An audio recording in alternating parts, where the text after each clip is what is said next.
This is One Life City Church Sermon Podcast. We are on the final week of our series on peacemaking, and Pastor Dave will be talking about peacemaking in relationships. It's great to be with you all this Sunday. It's always a tall order to follow up on 2 weeks of Matt and Vanessa preaching back to back.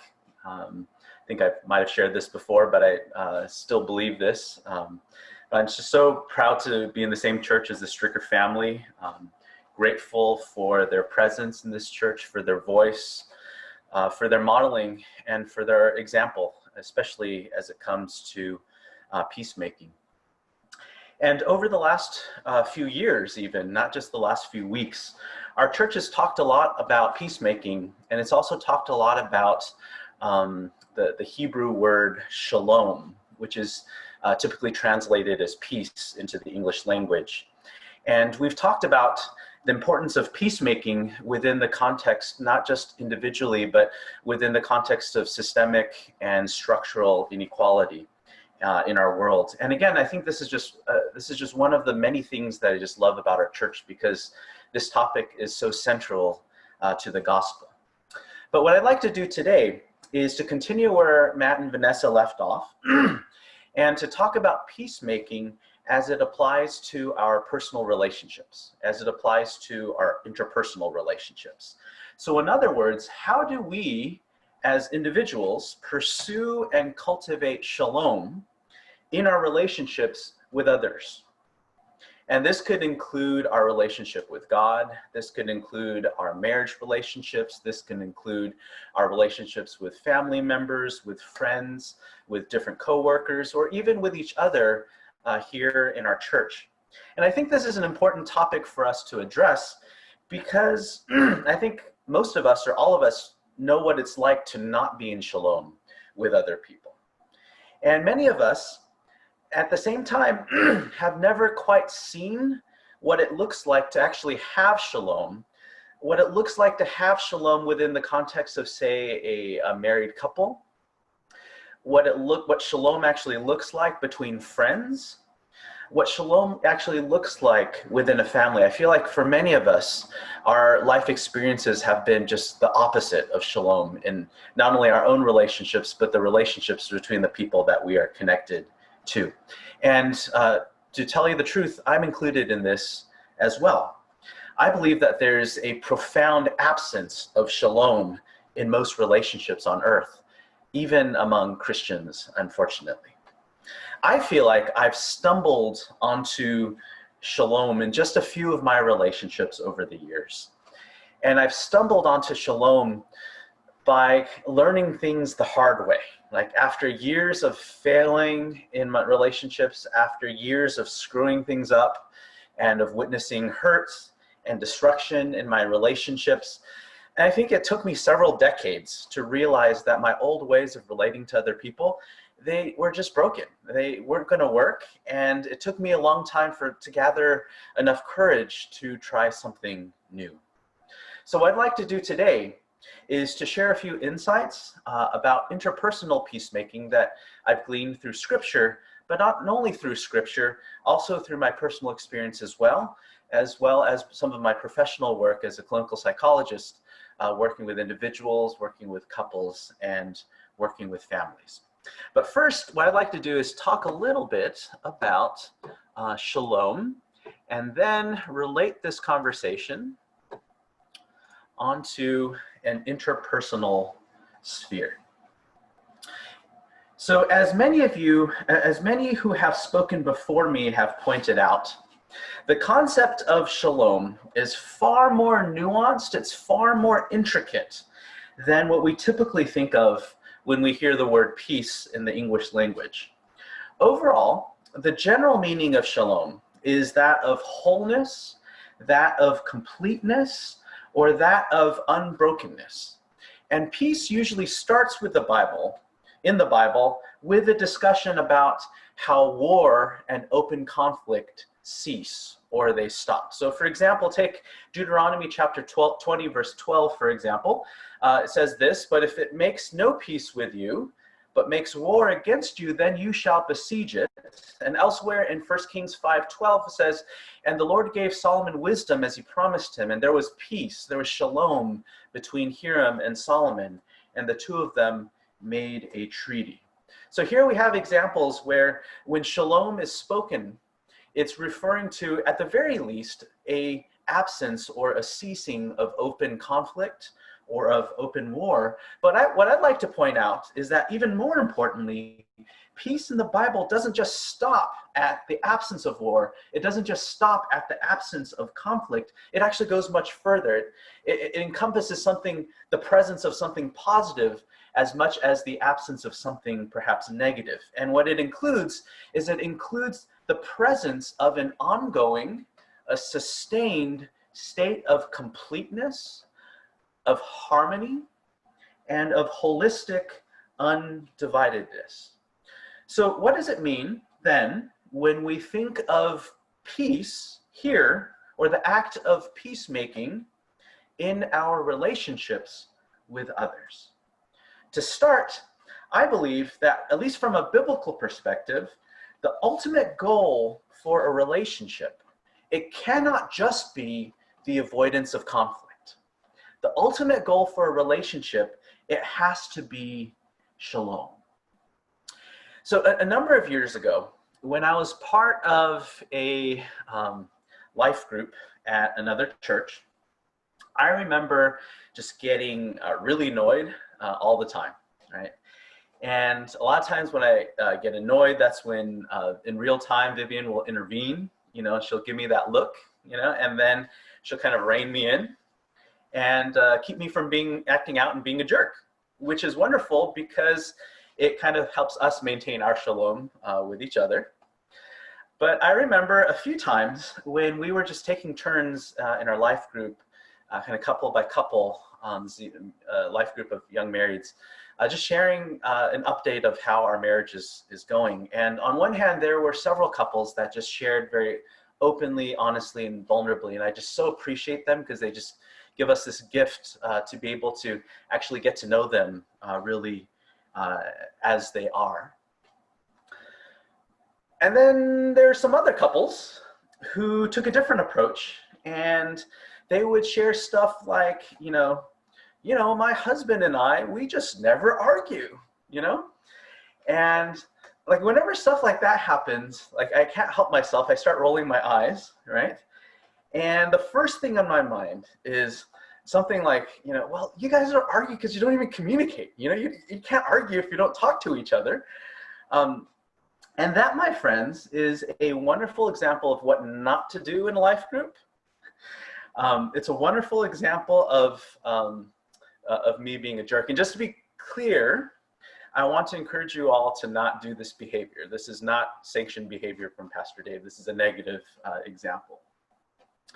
But the point that I'm trying to make here is that it's a common misguided belief that a good Christian relationship, that a good Christian marriage is simply defined as one in which there is no open conflict or no open arguments. But the reality is that we might actually still disagree quite strongly about some deeply important issues, some deeply important values, and some deeply important beliefs. And these could be things that are an important part of who we are. These could be things that are an important part of the kind of person that we are about, what we're about.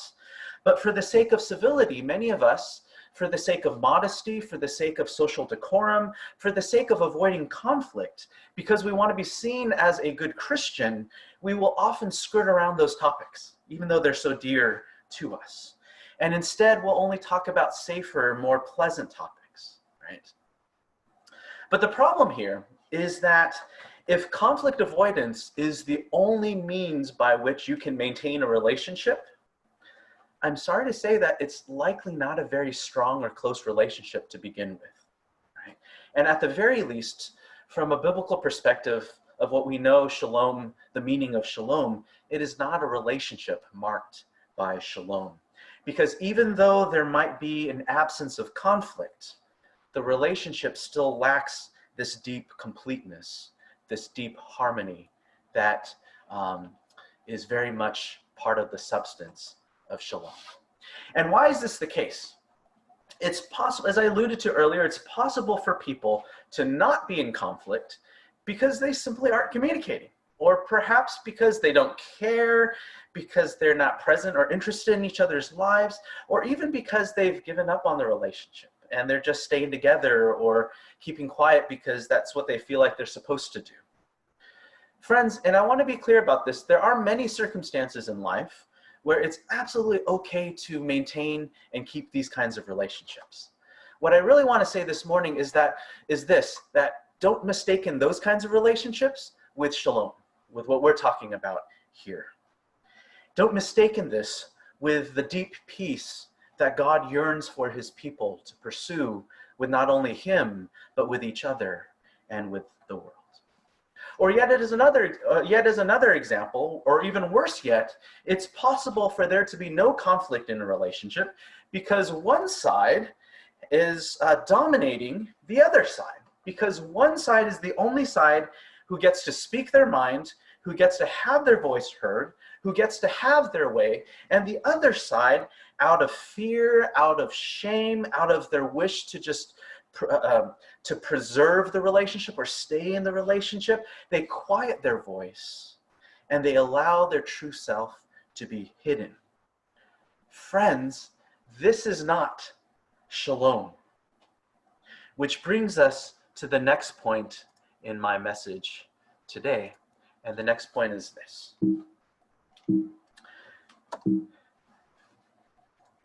That shalom is only possible when both sides choose to speak the truth of themselves and hear the truth of the other. Let me say this one more time. Shalom is only possible when both sides choose to speak the truth of themselves and hear the truth of the other. And this truth applies to all of our relationships, beginning with our relationship with God. Because most fundamentally, shalom in Scripture refers first to our reconciliation with God. God can give us peace with himself, and he can remove peace with himself. For example, in Psalm 85, verse 8, it says, "Let me hear what God the Lord will speak, for he will speak peace to his people, to his saints." And elsewhere in Jeremiah 16:5, it says, "For thus says the Lord, do not enter the house of mourning or go to lament or grieve for them, for I have taken away my peace from this people. My steadfast love and mercy declares the Lord." And fundamentally, peace with God comes down to both God and us being willing to share the truth of ourselves with each other, and also hearing the truth of the other as well. So the first key to peace with God is to speak the truth of ourselves to him, to be honest about our shortcomings, to be truthful about our weaknesses and our flaws, and to be forthcoming about the true state of our heart, even when it's not pretty. So if I'm still angry and I'm not ready to forgive someone that has hurt me, guess what? That just happens to be where my heart is right now. And that's what I need to be talking to the Lord about in my prayer life. In my prayer life, that is not the time for me to hide and pretend that I'm someone that I'm not, or I'm at a different place than I'm actually at. And likewise, when we speak the truth of ourselves to God, we also receive from him his truth, how his death and resurrection has made possible peace between us and God, of God's long suffering of us, of God's mercy, his accompaniment, as well as his instruction and his discipline. And unfortunately, we don't get to choose the truth that God speaks to us. Our choice is whether or not we hear it and whether or not we receive it. So thus far, we've talked about shalom as it relates to us and God. What about peace and shalom with other people, between us and other people? Peace with other people works a little bit differently than it does with God, because now we're dealing with two sides that are both flawed, two sides that are similarly under the influence of human sinful nature. What do we mean? Let me illustrate from an example in my own life. One of my early relational struggles that was very much present in the first 20-some years of my life is that I used to be a chronic people pleaser. I used to be a chronic people pleaser. And I had confused my people-pleasing tendencies with God's heart for me to live in harmony with the people around me. I think part of this comes from the fact that I grew up in a bicultural, bilingual, context. I grew up in a family of immigrants, and I had to learn how to adapt myself to different cultures and different contexts just to survive, even when I was young. So I've gotten pretty good at just walking into a room and reading the climate in the room, reading the hidden kind of expectations of me, and then adapting myself accordingly, kind of like a chameleon, right? But the problem with this, and the problem with this as it applied to my life early on, is that I had become so adaptable, like I can change on a dime, right? And I tried my best. I tried really hard not to impose myself onto other people. But as a result, I never developed a strong sense of self. I never had developed a strong sense of who I was. I had held back my voice in order to make other people more comfortable when they interacted with me. And I held back from speaking the truth of myself, so much so that as a result, others never really had an opportunity to actually know who I am, even if they wanted to. I didn't even know who I was. And I did all of this in the name of God, in the name of Jesus. Friends, this is not peacemaking. This is you trying to carry a relationship on your own power and losing yourself in the process.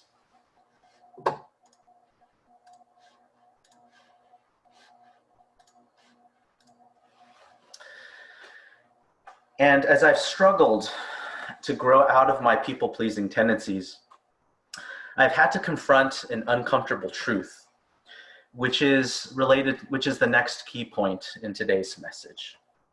We must all come to terms with the reality that shalom is sometimes, unfortunately, I might even say shalom is often just not possible, even among those who are important to us, even among those who matters to us the most to us. When Jesus calls us to become peacemakers, it is a call to the work of peacemaking. It is not a promise that's tied to a specific outcome. When I was younger, I had believed that if I was just faithful to the Lord, if I did everything that I was asked from me, but if I did everything right, then that would guarantee the outcome that I was hoping for. And I could then live in peace and harmony with everyone who mattered to me. And even today, there are still some important relationships that I lost in the past that still haunt me. And when the memories of these relationships reemerge in my mind, I have to seek God for comfort. And I'm brought back to the Sermon on the Mount, in Matthew chapter 5, verse 4. Blessed are those who mourn, for they shall be comforted. This is just a few verses before when he says, blessed are the peacemakers, for they're the sons, they'll be called the sons of God. And when I mourn through situations where we tried our best and did everything we can to make peace and it didn't work out, it just didn't pan out, the Lord accompanies me and you in the process. In Matthew chapter 18, Jesus tells the parable of the lost sheep. He says this, what do you think? If a man has 100 sheep and one of them has gone astray, does he not leave the 99 on the mountains and go in search of the one who went astray? And if he does find it, truly I say to you, he rejoices over it more than over the 99 that never went astray. And I love this parable because it reveals the heart of God, who cares for each one of us, who pursues each one of us, so that he can be in shalom with each one of us. And he rejoices over being in shalom with us. But this morning, I want to bring your attention to the first 5 words at the beginning of verse 13. And if he finds it, or perhaps I just want to focus on one word, if, and if he finds it. And I believe that we need to take seriously the word if here because it reminds us of the very real possibility that the one who was lost will not eventually be restored. In the verse immediately following the parable of the lost sheep, Jesus states, "If your brother sins against you, go and tell him his fault between you and him alone. If he listens to you, you have gained your brother or your sister." And even in this verse, yet again, we confront this very difficult word, if. If he listens to you, if she listens to you, you have gained a brother, you have gained a sister. Which leads us to my final point for today. That there is always risk in the work of peacemaking. We cannot guarantee the outcome. So therefore, the justification to pursue peace, to engage in the work of peacemaking, it's not tied to the final outcome, but it's tied to whether this relationship is worth fighting for. So if I engage in peacemaking, it's not because I can guarantee a certain outcome. It's because I have decided that this relationship is worth fighting for. So when we enter into this work, we are entering into conflict, and we don't know how things will end because we're all human. We all suffer from human sinful nature. But we do it nonetheless, not because we know that it will end well, but because we know that shalom is worth fighting for. And in those cases, when shalom is actually achieved, like when the shepherd does leave the 99 to restore the one that was lost, just as in the parable, there's going to be much rejoicing. And there's much rejoicing because we don't take shalom for granted, right? We know that we might have lost someone in this peacemaking process. But by God's grace, we actually have a relationship that's restored. And I might add, not just restored, but strengthened. Friends, we will not be able to achieve shalom with everyone we seek to have shalom with. Not even everyone who is important to us. That's not within our power. In fact, when Jesus was on earth, even he was not able to achieve shalom with most of the people he encountered. Jesus died on the cross with so much interpersonal conflict and so much misunderstanding with people that was left unresolved even among his closest disciples. Jesus had spoken the truth of himself, and not everyone was able or even willing to receive it. But he did it anyway, so that it might be possible for some to find peace with him. And actually, he didn't do it with everyone. Remember that throughout the Gospels, when he spoke to the masses, he spoke to them in parables. But yet, in a more private and separate context, he would explain the meaning of these parables to his disciples. So let me land the plane this morning. As we close our time together today, I want to bring us back to the 4 truths of peacemaking that I've talked about today. And what I like to do is put them side by side with their corresponding lies, or perhaps their corresponding incomplete truths. These incomplete truths that I used to believe earlier on in life. So the first truth is that the ultimate goal for a relationship, it cannot be the avoidance of conflict. It has to be shalom. And the incomplete truth associated with this is that the ultimate goal for a relationship is the absence of conflict. Number 2, that shalom is only possible when both sides choose to speak the truth of themselves and hear the truth of the other. And the incomplete truth tied to this is the belief that peace is only possible if I withhold my truth to appease the other. Number 3, shalom is often not possible even with those who are important to us. And then the corresponding incomplete truth or lie would be this: if I just do things right, I can and I must achieve shalom with everyone. Which leads us to the final thought, which is there is always risk in the work of peacemaking. And because of that, the justification to pursue peace is not tied to the final outcome, which we cannot guarantee, but rather to whether we believe and we assess that this relationship is worth fighting for. What I'd like to do is just give you all a few minutes, a few moments to break up into small groups or to chat if you're on Facebook Live. And simply, I'm just going to give you these 4 points and their corresponding half-truths and invite you to discuss with each other and to reflect on this question. Which points of these 4 points, which points resonate most with you and your experience? And then in addition, what are some of the questions and reflections that you might have on any of these points? And I realized I opened up a big world that I wasn't able to fully fill in all the different gaps. And if there are certain gaps or questions that are dear to your heart, I'd love to hear what they are so that perhaps we can bless the rest of the church and talk through some of them.